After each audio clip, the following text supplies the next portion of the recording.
Yung mga facilitators po, paki-collect po yung mga cellphones ng mga members nila. Thank you.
Praise the Lord.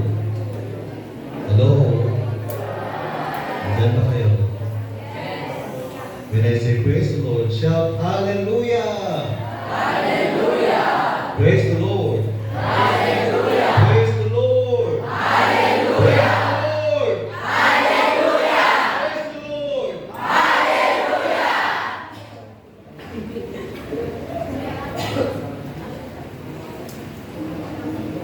Praise the Lord tonight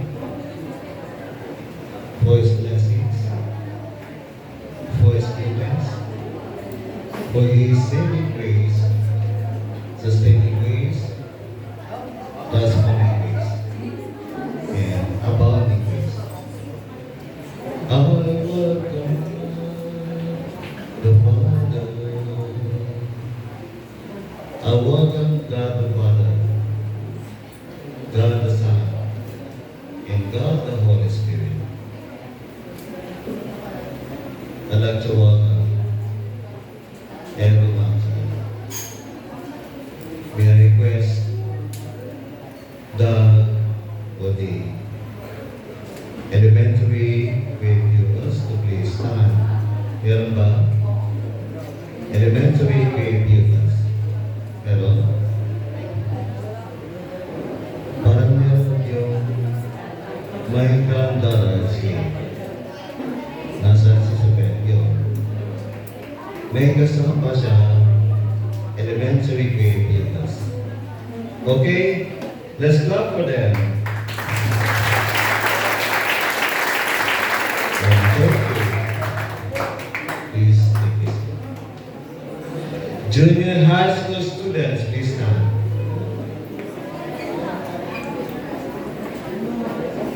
Let's clap for them.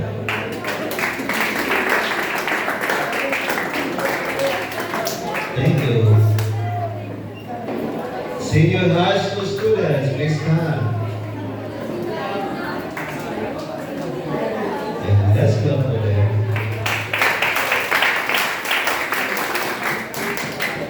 Thank you. College students.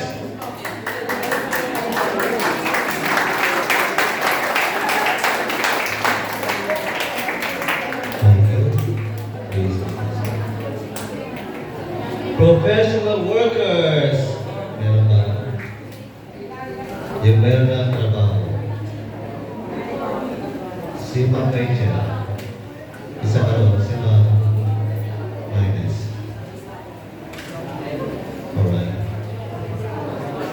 They'd like to recognize and for our marriage are the Horseman pastors and pastoresses led by our dynamic Jehoshaphat Conference overseeing Reverend Richard Kim. And the host pastors, Pastor and Mrs. Jeremy Marquesa. Let's clap for them.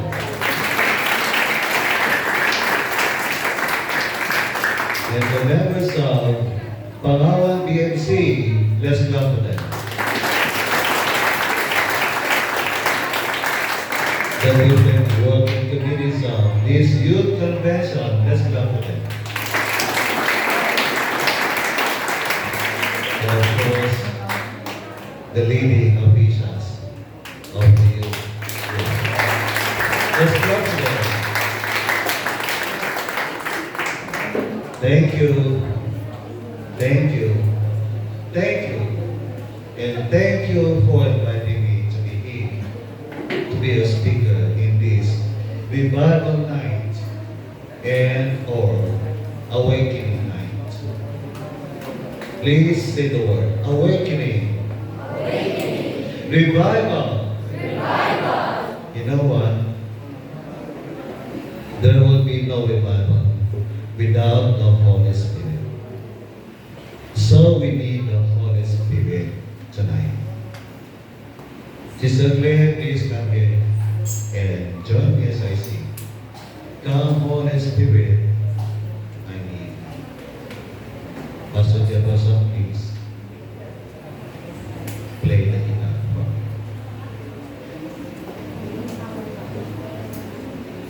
Do you know the song, Come, Holy Spirit? Come, Holy Spirit, I need you. Come, Holy Spirit, I pray. Come with thy strength and thy power. Come with thy own gentle way. Repeat the hands. And let's pray or sing prayerfully so that the Holy Spirit will come down. Touch our hearts and minds and bring us closer to God the Father. Come, Holy Spirit. Please, Anna, stand and let's worship Jesus.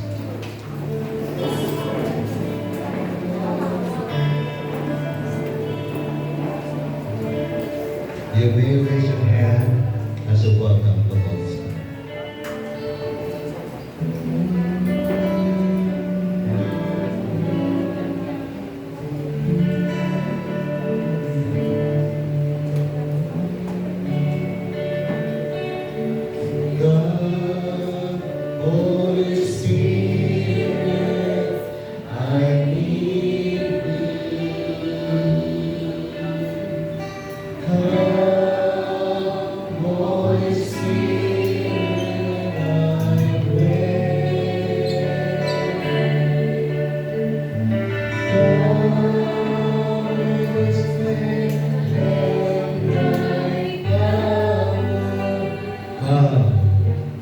With your own gentle way.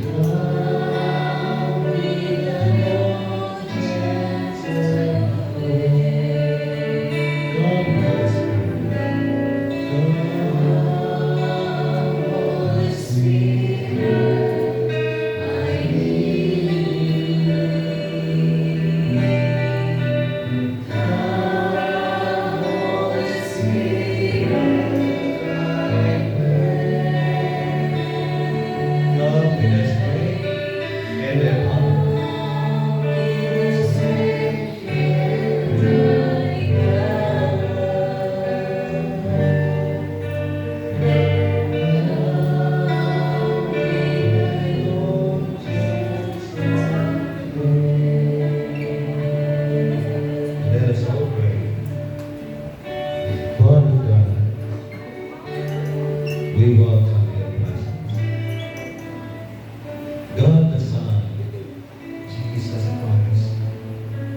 Savior, Lord, we welcome your presence.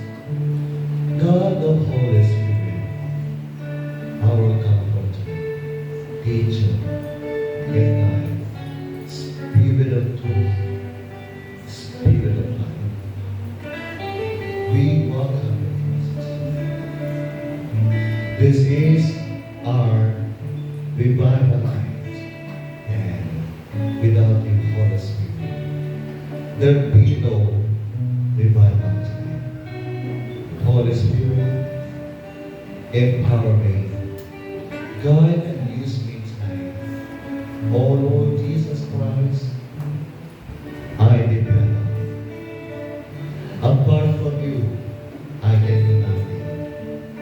Be with me tonight. Help me speak boldly, powerfully, clearly, with your presence. Oh Holy Spirit, use the word of truth to bring enlightenment, comfort, healing, guidance. Revive our tonight. Lord, thank you for your presence. Thank you for making a way for me to be able to come here and minister to this young people. Thank you, Father. Thank you, Jesus Christ. Thank you, Holy Spirit. In your name I pray with humility and thanksgiving. Amen. Please take a seat.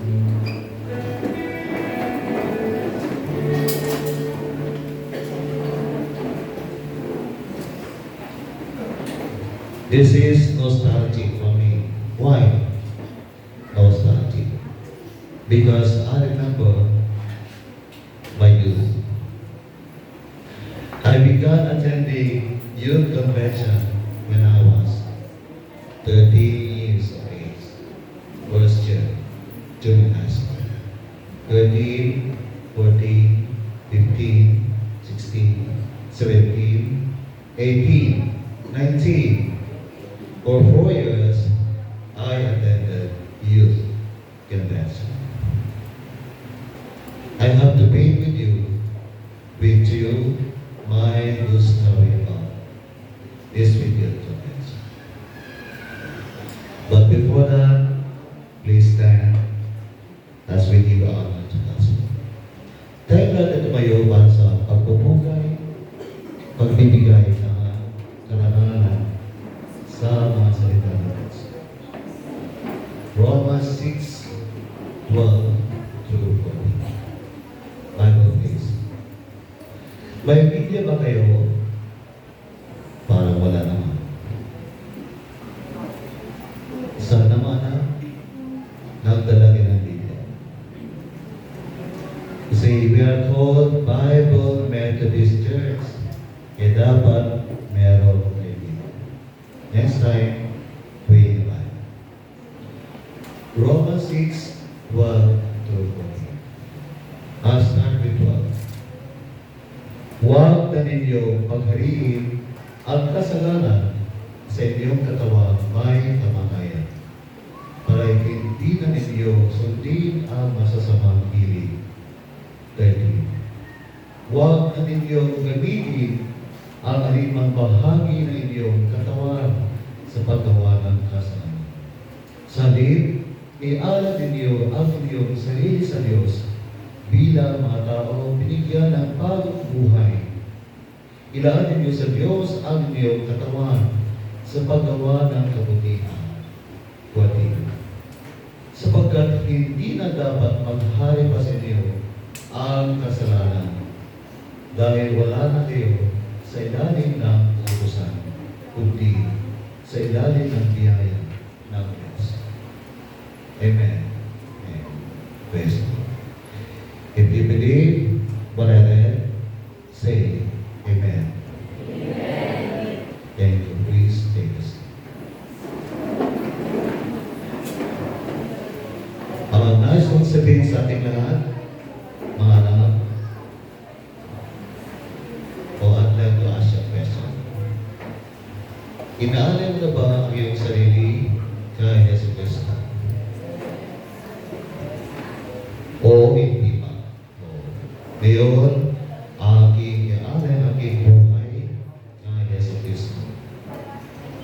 Kung iyo inialay na yung buhay kay Yesu Kristo, next question. Kailan? Saan? Kasi ng picture, noong inialay mo ang buhay mo kay Yesu Kristo, sino ang suwi noon? Noong ginagawa mo ang Panginoong Yesu Kristo bilang tagapagligtas ng buhay. Nais kong sabihin niyo, nais ni Yesu Kristo na ialay mo ang sarili mo sa Kanya. Say the word, ialay. Lahat tayo, say the word, ialay. English naman, offer. Hindi offer, offer. Iyan ang tamang pronunciation. Offer, hindi offer. Now you know. Ngayon, bakit nais ni Yesu Kristo na ialay mo ang sarili mo sa Kanya? Bakit nais ni Yesu Kristo na ialay mo ang buhay mo sa Kanya? Today's message has two important truths. Sa gabi ito, amin sa aking ibabahagi sa inyo, meron dalawang mahalagang katotohanan. At ano-ano ang ito. Abangan kung ano-ano ang mga katotohanan na aking babahagi sa inyo. Unang puntos, huwag mo gamitin ang iyong katawan sa paggawa ng kasalanan. Huwag mo gamitin ang iyong katawan sa paggawa ng kasalanan. Yan ay nasa verse 13, verse 5. Huwag na ninyo gamitin ang kalimang bahagi ng iyong katawan sa paggawa ng kasalanan. Ayan, maliwanag ang salita ng Diyos. Anak, tubig ka sa akin. Hanggang doon sa likod. Mula dito sa harapan, hanggang doon sa likod. Paano mo ginagamit ang iyong katawan? How do you use your body? Paano? How do you use your hands, your eyes, your ears, your feet, your whole body? Paano mo ginagamit ang iyong mga mata, ang iyong mga tainga sa pagkikinig ng chismis? Paano mo ginagamit ang iyong mga bibig sa pagkichismis, pagkukwento ng masama, laban sa iyong kapwa, o pag-awit ng papuri sa Diyos, pagsamba sa Panginoon? Yan ba ang gamit ng mabibig sa iyong buhay?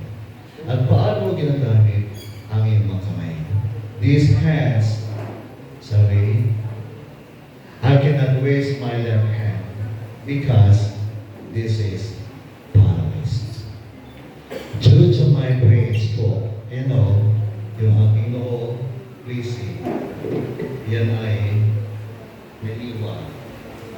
On May 13, 2018, when I had aneurysm, pagputok ng ugat sa aking utak, at dyan, ang aking utak ay iniwan, hinati ng mga surgeons. Kaya ito'y linisan ang aking utak na dugaan. Kaya ang aking skull dyan ay tinanggal. Yung part ng skull, hindi po skull. Part ng skull ito. At itinago sa aking tiyan for investigation. After 10 months, my skull and my stomach was returned here. And you know what? God was so gracious, merciful, and good to me because He helped me. He delivered me from death because He is good. Kasi po, kung aking namatay noon, 2018, wala ako ngayon. God helped me survive dahil meron siyang plano sa aking buhay. Alam niya, sa gabi ito, ako ang inyong magiging speaker for this revival. God has a purpose in my life. And God has a purpose in your life. Sabihin mo sa iyong katabi, may nililin ang Diyos sa buhay mo. O sige, English naman para tayo matuto ng English. God has a good purpose in your life. Very good. Ang galing niyo.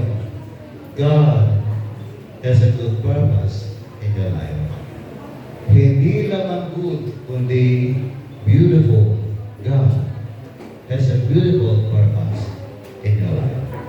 Hindi lamang good, hindi lamang beautiful, but wonderful. God has a wonderful purpose in your life. Sabihin mo sa iyong katabi, this man, God has a wonderful purpose in your life. Amen. Do you believe? Unang pagkatakas. And say, thank you, Lord. And say, praise the Lord. And say, hallelujah. His purpose in my life, His purpose in my life is more beautiful, wonderful. Oh Lord, we praise you tonight. We praise you, we praise you tonight. God has a wonderful purpose. Alam ko, kung ako namatay sa matagal na ako makalikabok na nasa sementeryo na binibisita ng aking mahal sa buhay.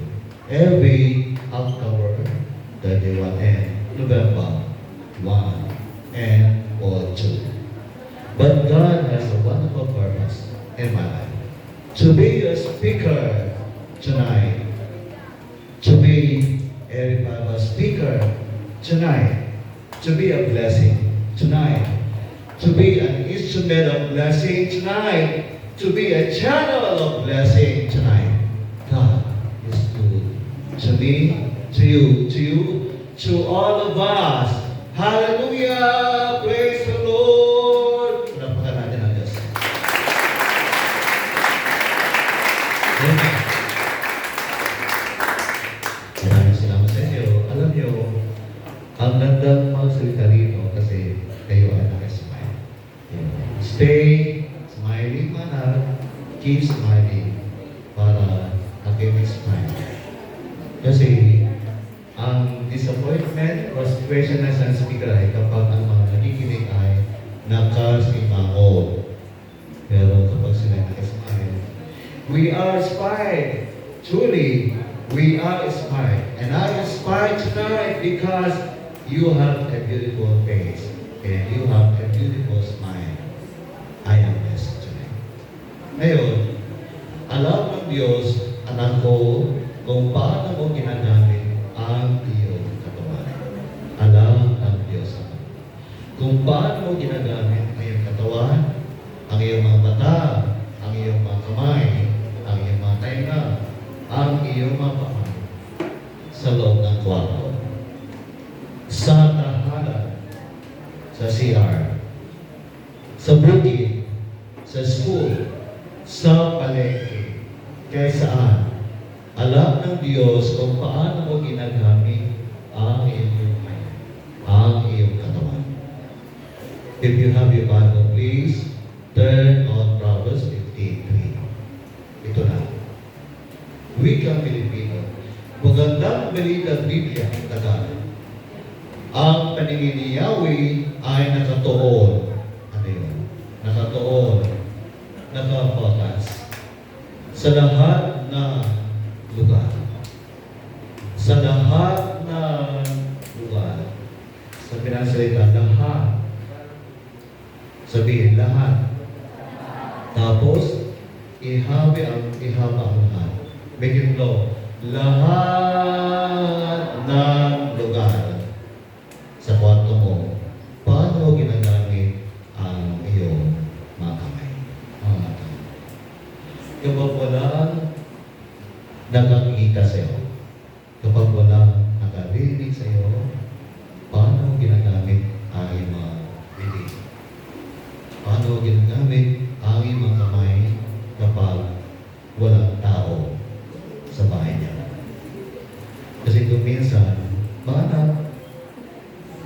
children.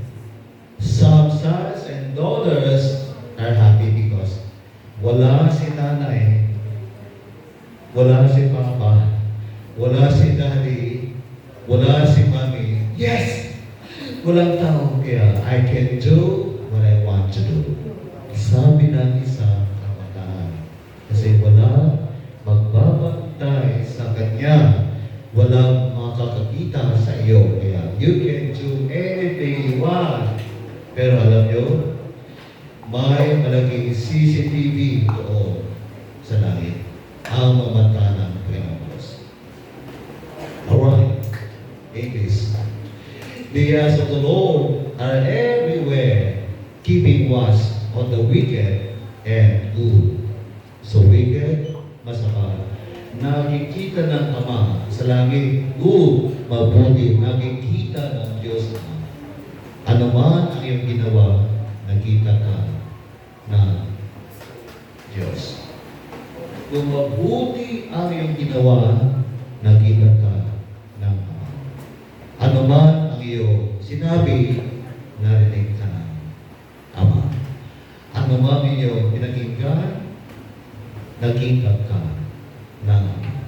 Ano man ang hinawakan mo, nakita ka ng Ama.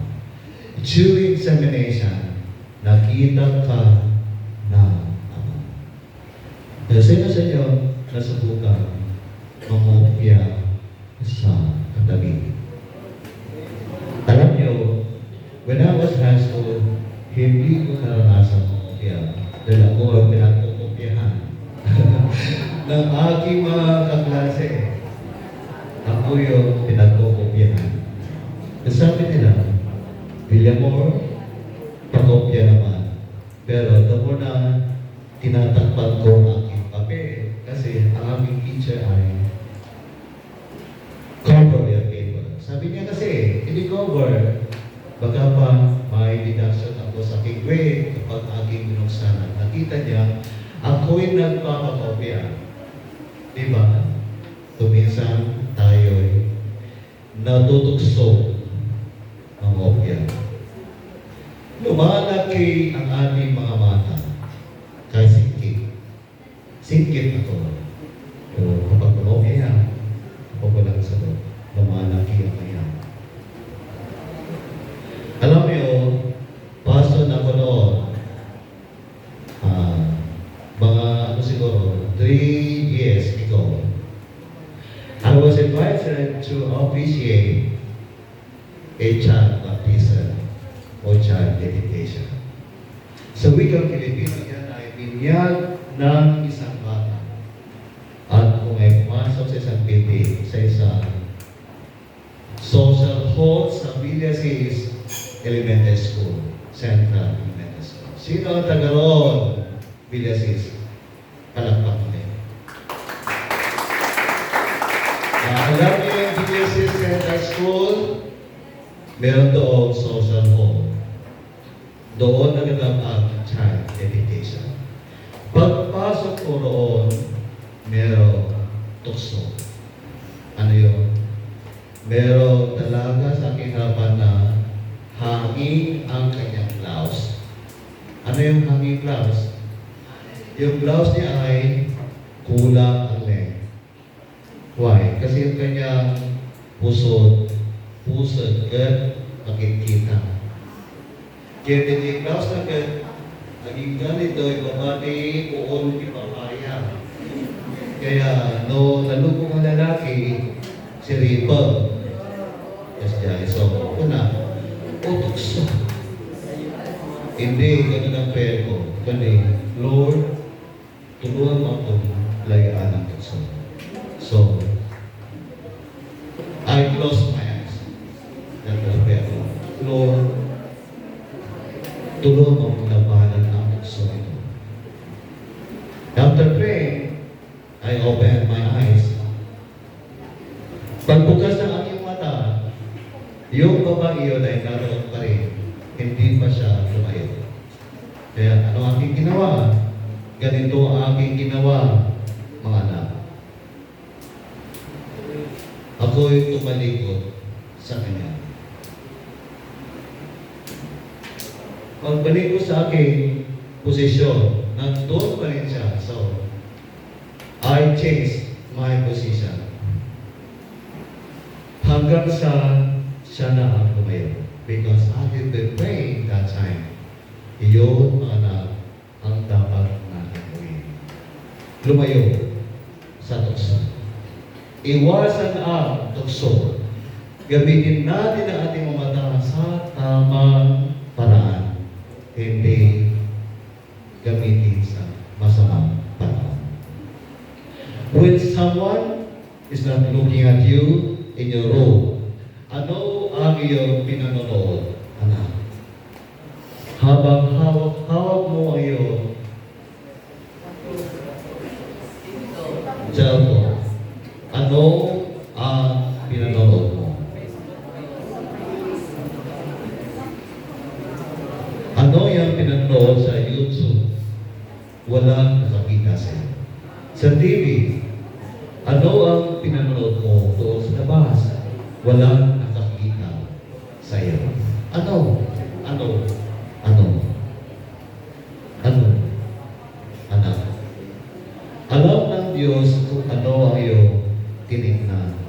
Alam ng Diyos kung ano ang iyong ginawakan. Alam ng Diyos kung ano ang iyong pinuntahan na hindi alam ng iyong pastor, ng iyong pastora, ng iyong church leader. Ngayon, ang sabi ng salita ng Diyos ay, huwag natin sundin ang masasamang hilig ng ating katawan. Doon sa verse 13 pa rin. Huwag natin sundin o gawin ang masasamang hilig ng ating katawan. Ano ba ang hilig mo, anak?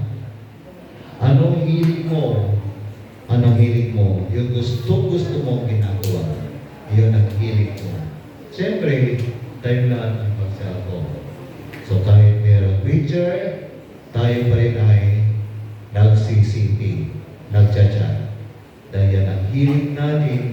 Pag-ising sa maga, cellphone agad, di pa nag-pray, di pa nagbasa ng Biblia.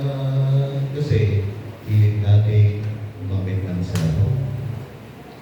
Hilig mo ba mag-play ng basketball? Go!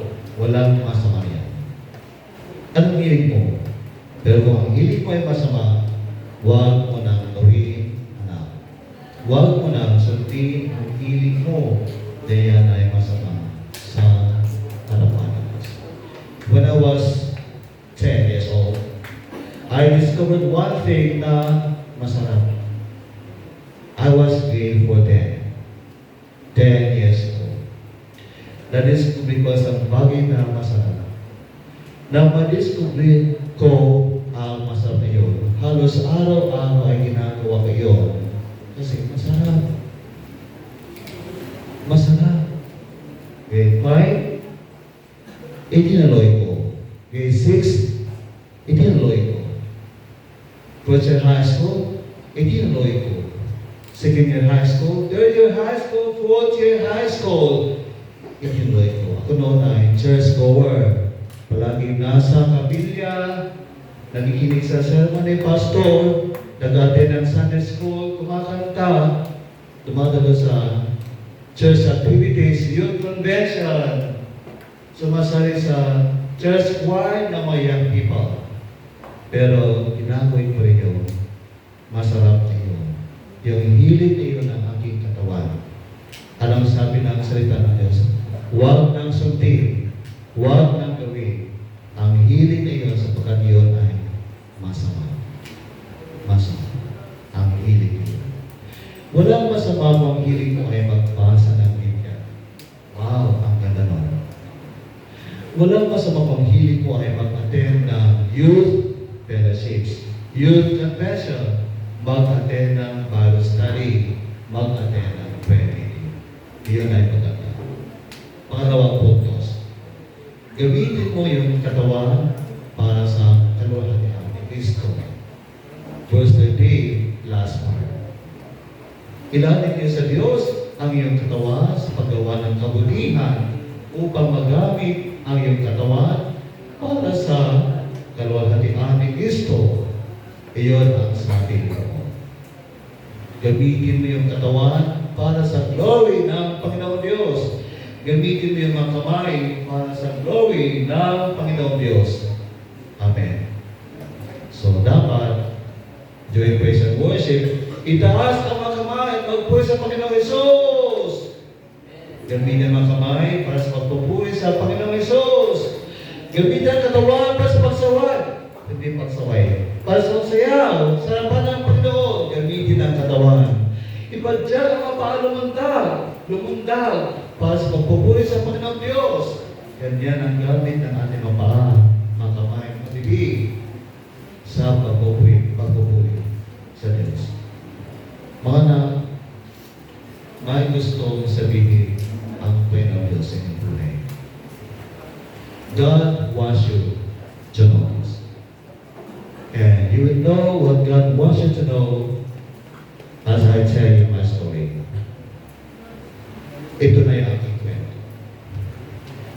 Sa aking memory, 6 years old ako noong ako'y tumalo sa Sunday school. Mag-aral ng BBS. Even nag-aral ng BBS, itaas ang kamay.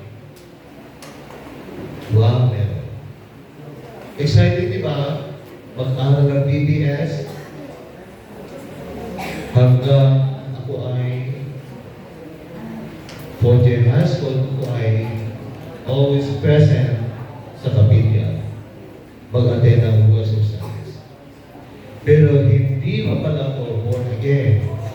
Hindi ko pa tinanggap ang Panginoon sa Kristo bilang tagapagligtas at Panginoon ng aking buhay. Alam niyo, noong ako'y 4th year high school, ako ay naglayas. Isang hapon sa aking kwarto, naisip ko na lang ako ay maglalayas. Sapagkat ayoko, ako ay utusan ng aking tatay na magpastol ng kalabaw, magpatubig sa aming mga gulay, pumunta sa bukid para magtrabaho sapagkat ito ay nakapapagod. Ayoko magpasakop sa aking tatay. Ayoko magpasakop sa aking nanay. Ayoko magpasakop. Gusto ko, ako ang dapat masunod. Kaya ako naglayas. Ako'y punta sa Dagupan City. Mula Bilisis hanggang Dagupan City. Alam niyo nangyari doon sa Dagupan City? Ako ay nakitulog sa mga pulubi sa lansangan. Kasama ko ng mga pulubi doon sa lansangan. Nagtulog doon. Mula Dagupan City, ako ay napagpas sa San Fernando La Union. At mula sa San Fernando La Union, ako ay napagpas sa Ilocos. Ako ay naglakad noon. Nilakad ko ang San Fernando La Union hanggang Ilocos. Doon sa Bangga, Ilocos, Tagudin, Ilocos. At mula Bangga, Ilocos, ako ay nakarating sa Tagilian La Union. At ako ay natulog doon. Ako'y nagnakaw na cover ng table sa pagkat noon ay malamig. Doon kasi ay February malamig ng panahon. Nagnakaw ko ng cover ng lamesa sa isang restaurant. Wala nakakita sa akin, pero nakita ako ng Diyos. Tapos, kinamagahan, gutom na ako. Ako'y lumapit sa isang karinderya. Sabi ko, gusto ko yan. At ako'y pinakain. Nang hindi na tumitingin na nagtitinda sa karinderya, tumakbo ko ng mabilis. Karinderya ako. Habol, kasi pag nahabol ako, kukulong ako. Kasi nakaw ako ng pagkain. Mula Nagilian, La Union, akyat ng Baguio, nilakad ko. Ang layo. Sa Baguio, alam niyo ba nangyari sa akin doon? Ako'y nanginig sa ginaw. Ang ginaw sa Baguio, February. Ulan pa noon. Sabi ko, tulungin niyo ako. Tulungin Talagang umiyak ako kasi ginawa lang.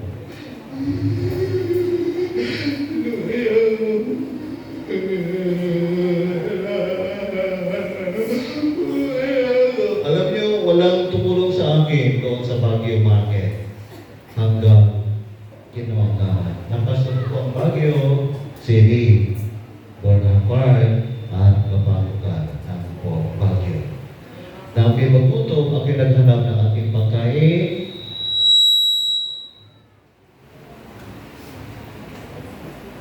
alam niyo, naghahanap ako ng masarap na pagkain sa Jollibee. Pero sa basurahan ng Jollibee, ako'y nagpulot ng hamburger at chicken joy doon sa basurahan ng Jollibee. Pagkatapos niya, dahil ako aking nanay na narito ngayon. Inang ko, tumagdag naman, inang ko, legit ko, inang ko. Eh, dyan, inang ko, ulit ang inang, hindi na ka nakita. Isudete ang inang ko.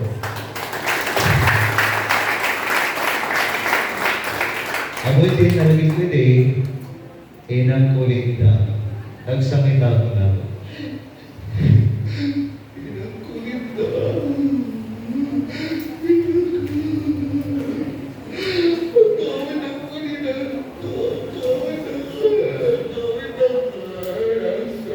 So, buhay ako. Aking napagpas sa Camp 6, Chuba Minket, sa ibaba ng Baguio City.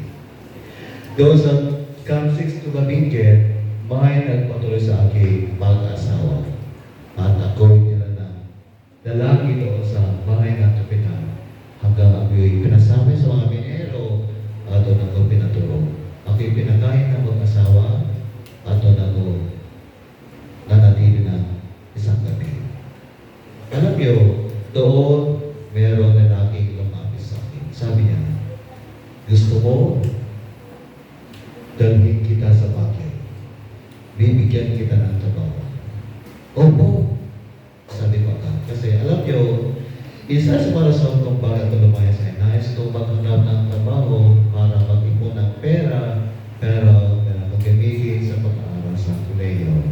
Dahil mahirap lamang kami noon. Yun. Sabi ko, opo, sasama ako sa iyo. Tapos, malis na siya. Nang malis na siya, lumapit sa akin ang kanyang kapatid na nagpatuloy sa akin.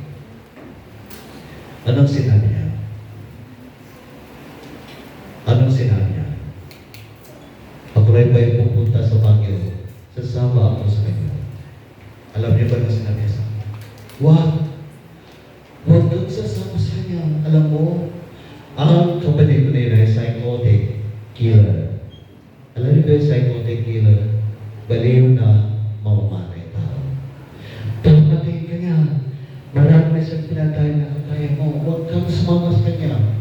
Kaya dahil ako siya, ako nila ng kayo sa kanilang kapitan at doon ako natulog na isang gabi o dalawang gabi.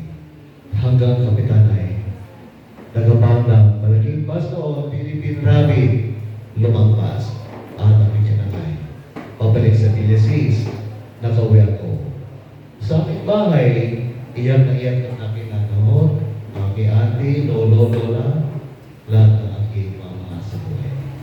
And that was February, March, graduation ng high school. Ako pa yung graduate. April, May, DC Youth Convention doon sa Karamutan. Ako yung nag-attend ng DC Youth Convention. Ang aming tema ay Revive Us Again. Ang aming tema. At ako'y nakinig sa sermon ng pastor. The pastor of praise during that day is Reverend Romeo Galase. Ang kanyang pangalan. Siya nag-praise.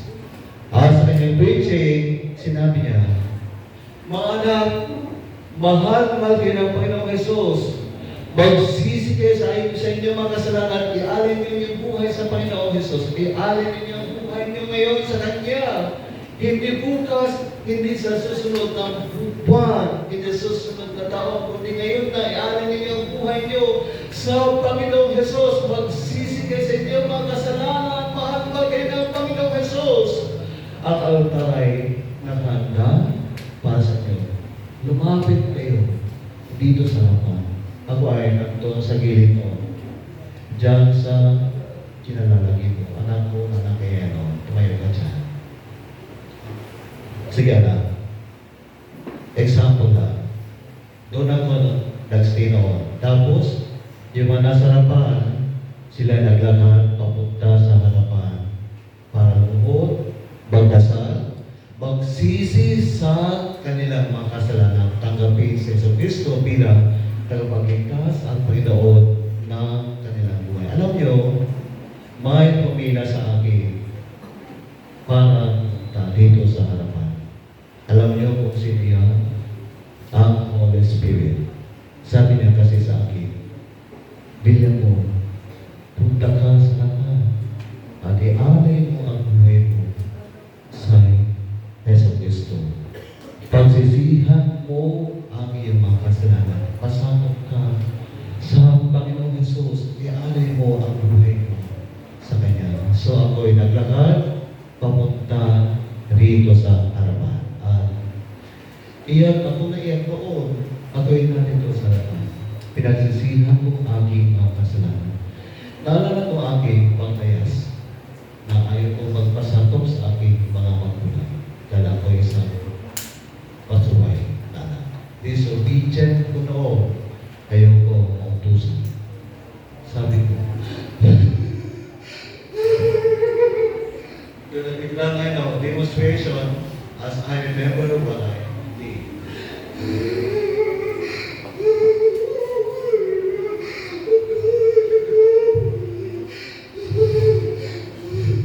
Yung pinagsisihan ko aking kasalanan, aking pinanggap ang Panginoong Yesu Cristo bilang tagapagligtas at Panginoon ng aking buhay, aking anay aking buhay sa Kanya.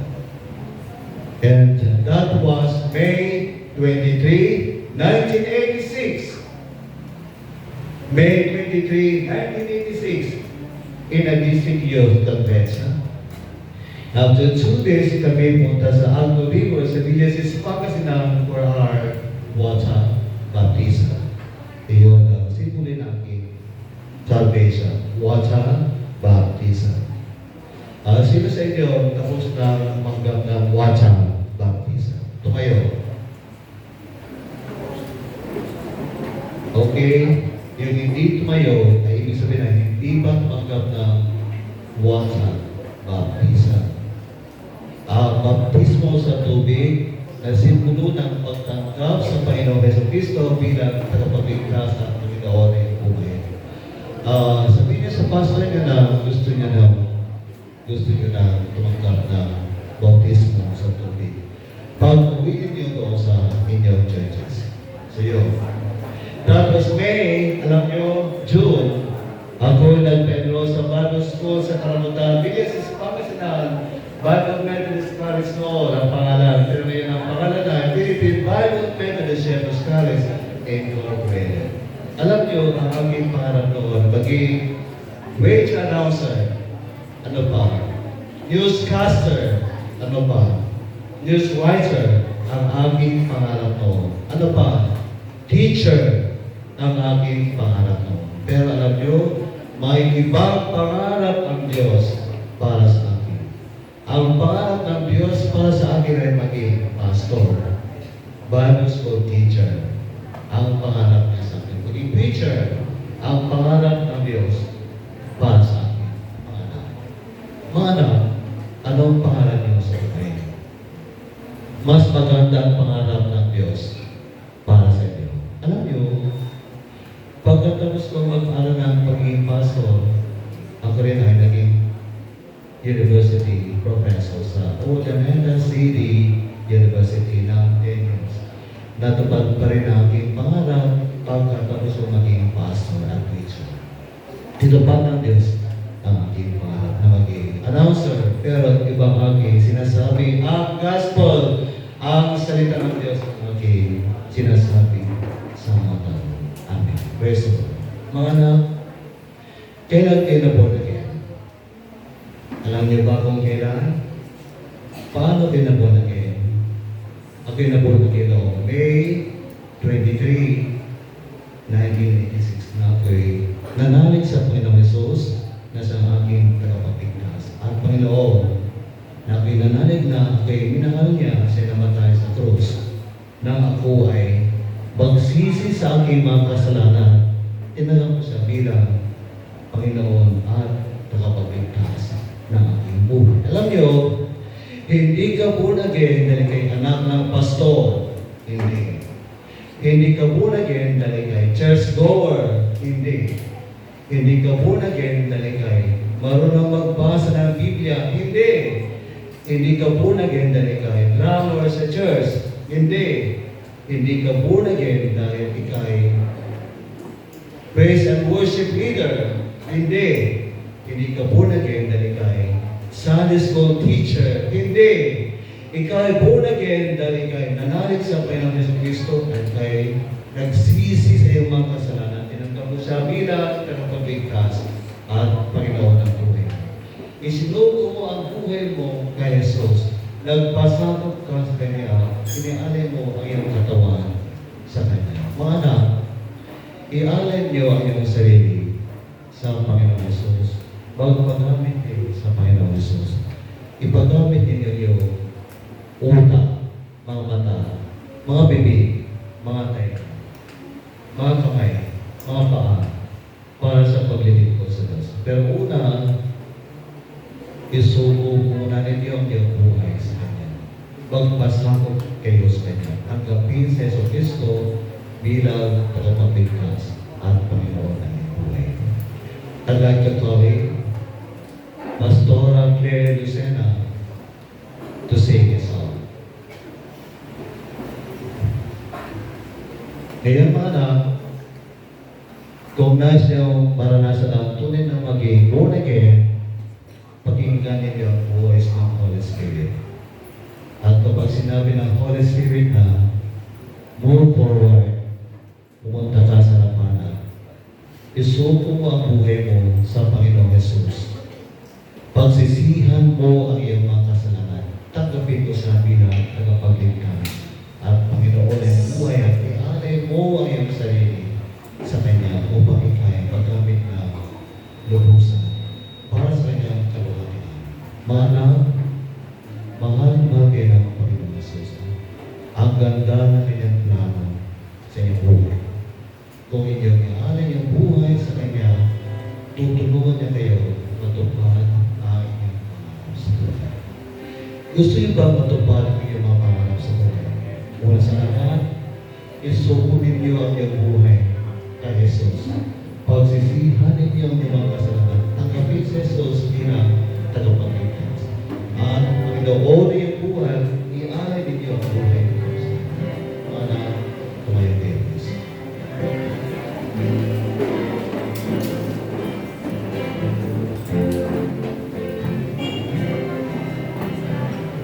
Dalawang ating gagawin. Ang una ay pagtanggap kay Yesu Cristo bilang tagapagligtas at Panginoon ng buhay. Isuko ninyo ang buhay niyo sa inyo. Pagsisihan ninyo ang mga kasalanan. After that, ialay ninyo ang buhay niyo sa inyo. Upang ating marapat-dapat kayo magligtas. Habang tumatanda si Teacher Clay, I am inviting you to go forward and come here. Pag-linya dito sa harapan. First line, second line, third line, fourth line.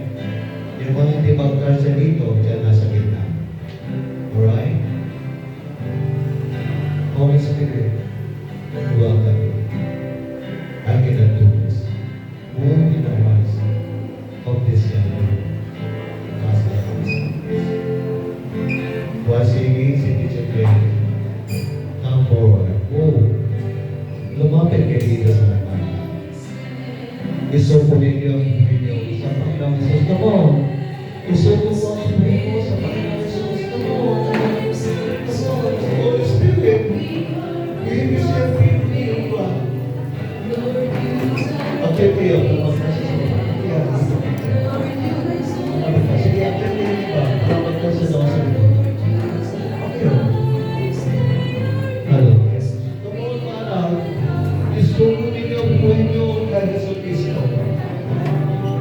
bilang tanda ng pagsubuli ng buhay niyo sa Panginoon sa Kristo, mana,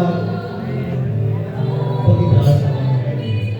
Itaas ang mga kamay bilang pagsubuli ng buhay niyo sa Panginoon sa Kristo. Itaas ang mga kamay. Nasakit sa Panginoon Jesus.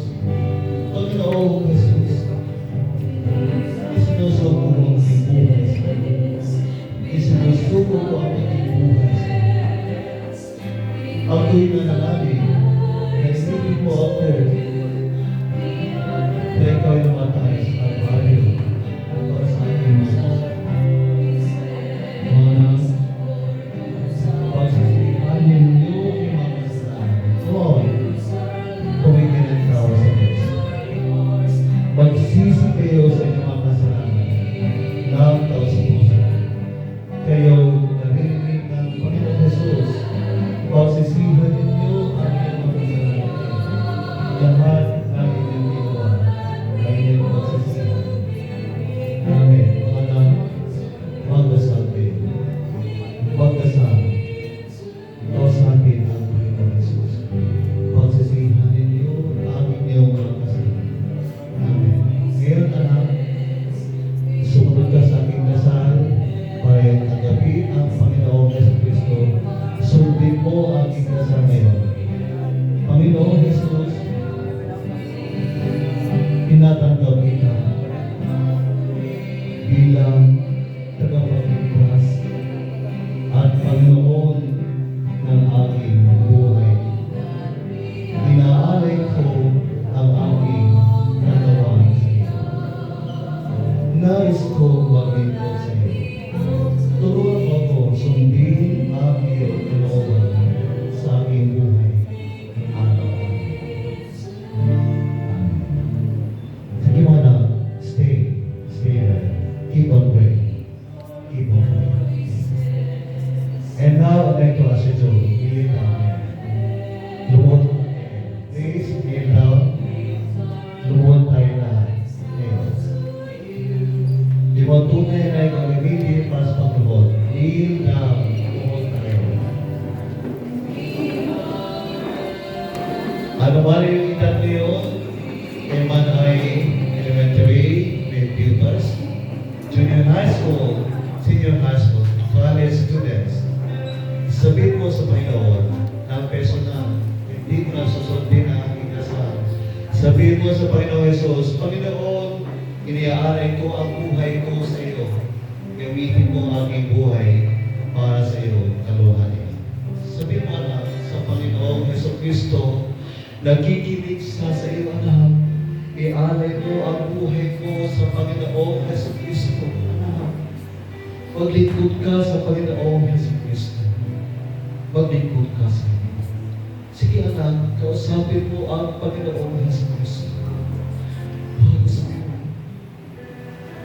Kumilos ka sa puso at isipan ng mga anak nito.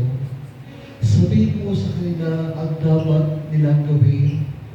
Turuan mo silang magdasal sa iyo.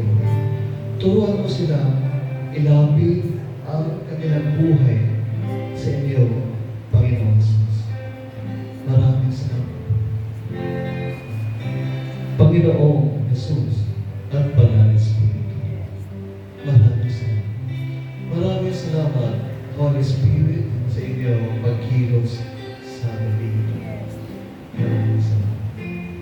Panginoong Diyos, ikay aming pinasasalamatan. Pinasasalamatan sa inyong pagkilos sa gabi ito. Maraming salamat.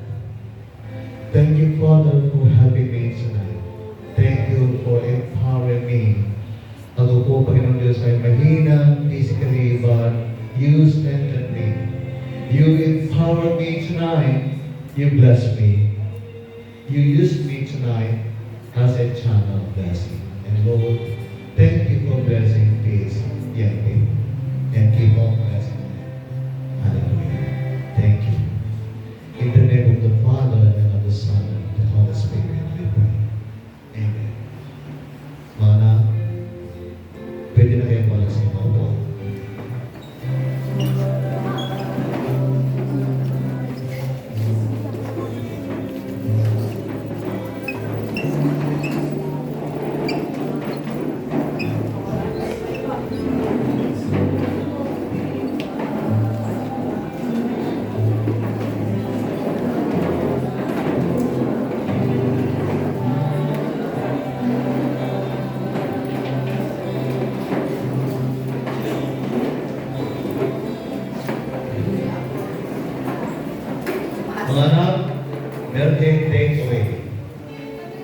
Ano yung takeaway? Very important lesson na iuwi. Ganito, hindi mo maaaring ialay ang sarili mo kay sa Kristo kung ikaw ay isang makasalanan. Kasi, dapat offering ay malinis, di ba? Kaya dapat pagsisihan mo muna yung mga kasalanan bago mo ialay ang iyong sarili sa Kanya. Romans 12:1. Kaya nga mga kapatid, nakikiusap ako sa inyo, alang-alang sa maraming pagkakataon, kinawan tayo ng Diyos. Ibigay ninyo sa Kanya ang iyong mga sarili bilang panghandog na buhay, banal at kalugod-lugod sa Kanya. Ito ang tunay na pagsamba sa Kanya. Kaya nga, yung ating pag-awit bilang praise and worship leaders, praise and worship members, music team members, ang inyong pagkitara, pag-drum, pagtugtog ng keyboard, pagkanta ay sa lugod-lugod sa harapan ng Diyos sapagkat kayo tunay na born again ngayon sapagkat inyong tinanggap ang Panginoong Jesucristo bilang tagapagligtas at Panginoon na iyong buhay at inyong nialay ang iyong buhay sa Kanya. Ang ating pag-awit, pagpalagpak, pagkanta, pagsayaw, paglundag ay kalugod-lugod sa harapan ng Diyos. Ngayon, i-alay natin sa Diyos ang pinakamalakas na palakpak. Hallelujah!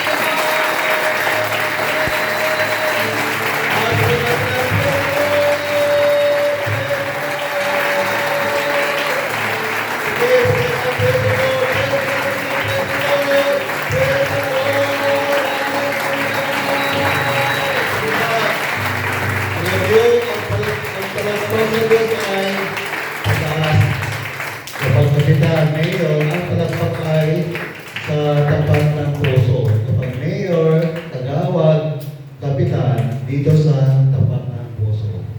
Pero kapag sa Diyos, ang pagpalakpak ay dito sa itaas ng ulo.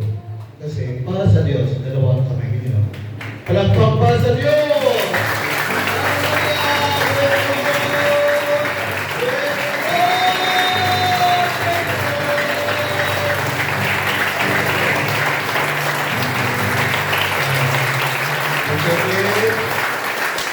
Balik ka rito. Yung this week, yung officers kami na balik ka rito, ipawag ko niya praise at tayo magdiwa ngayon. Sumundan, sumayaw, magpalakpak, magpuri sa Diyos! Teacher Tay. Yung back-up singers na yung officers kami na nagpa-awit. Awitin natin, praise! Praise them! Let's praise the Lord tonight! Come on!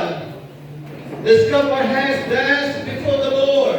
Hallelujah, praise the Lord.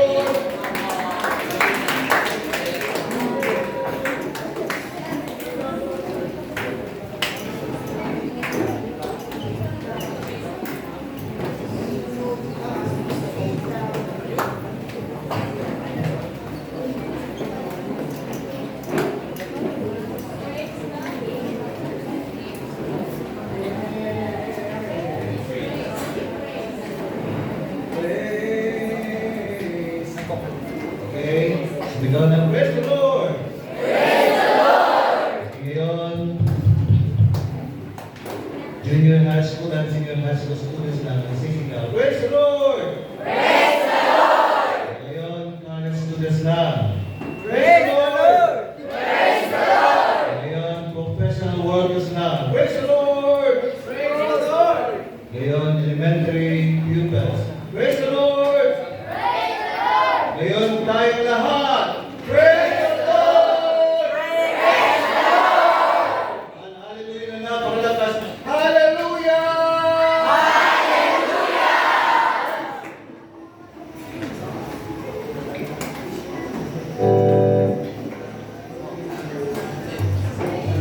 Alam niyo, I guess na naman.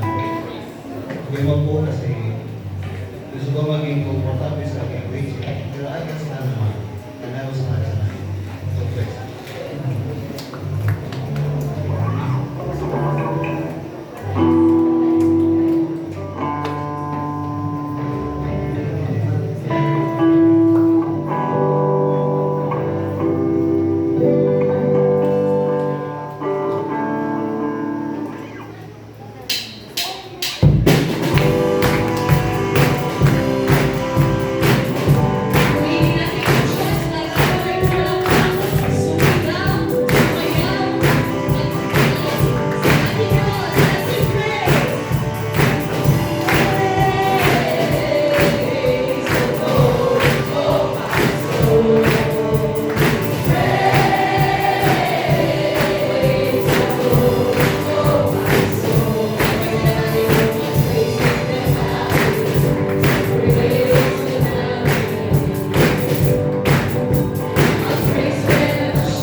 And this is another victory because of the Holy Spirit. Praise the Lord and praise the Lord.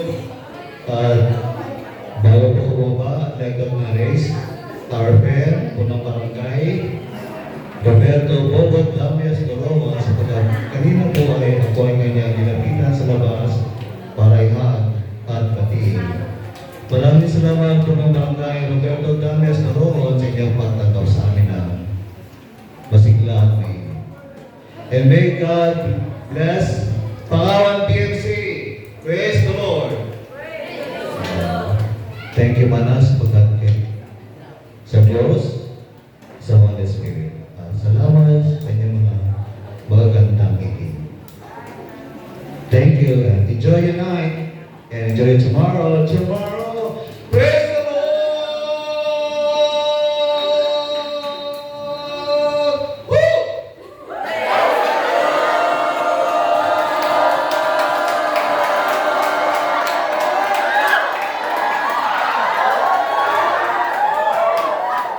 And thank you, Pastor Stevie, Pastor Jerry, Sister Jenny, Pastor Jeff, and Teacher Craig. Thank you, everyone.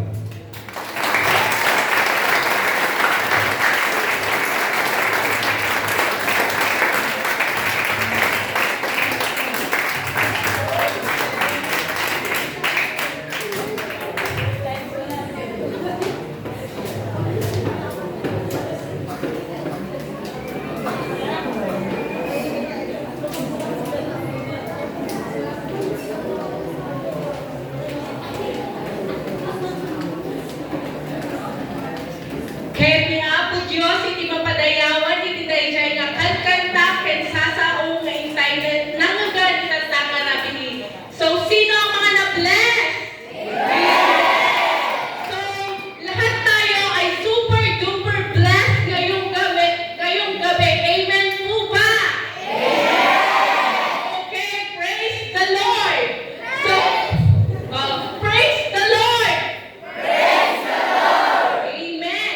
Sa ating pagtatapos ng ating revival night, naway baunin natin ang mga aral, inspirasyon at biyayang ating natanggap sa gabing ito. Upang iselyo ang ating gawain sa pamamagitan ng panalangin, inaanyayahan ko po si Pastor Rogelio Dirilo para sa ating closing prayer.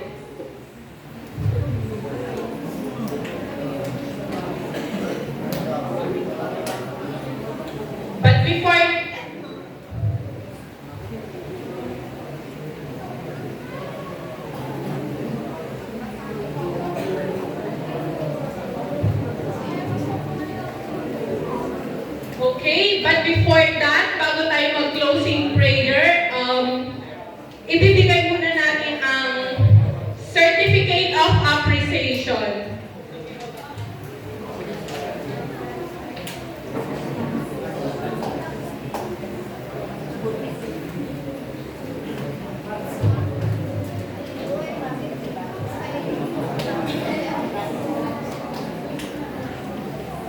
Okay, Certificate of Appreciation. Babasahin ko. This certificate is presented to Pastor Villamor Comilang in recognition of our invaluable contribution as a guest speaker at the Youth Convention 2024 with the theme Sojourners, Citizens of Heaven on the 26th day of December. Your inspiring message and dedication have deeply enriched the lives of all participants. Signed by District Overseer, Reverend Richard Aquino, and District Youth President, Mr. Edmel Bitana.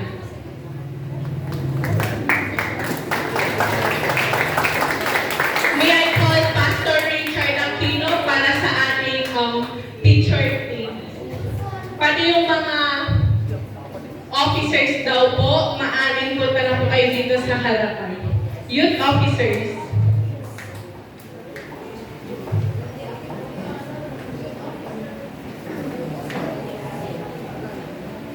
Once again, may I call the youth officers para pumunta dito sa harap.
inspiring message and dedication have deeply enriched the lives of all part